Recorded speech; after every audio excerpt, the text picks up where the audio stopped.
علامہ اقبال واقعہ کربلا کے حوالے سے کہتے ہیں، یوں تو خدا سے مانگنے جنت گیا تھا میں، یوں تو خدا سے مانگنے جنت گیا تھا میں، کرب و بلا کو دیکھ کر نیت بدل گئی۔ یعنی اللہ تعالیٰ سے جنت دعا میں مانگ رہا تھا میں، لیکن جب پتہ چلا کہ کربلا کے میدان سجنے کے بعد جنت ملا کرتی ہے، کربلا کی شہادتیں جب میں نے دیکھی، سنی، پڑھی، بچوں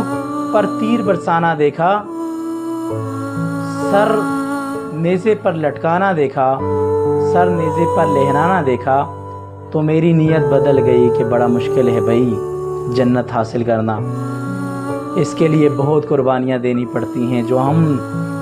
عام سے لوگ، عاجز سے لوگ دینے سے قاصر ہیں،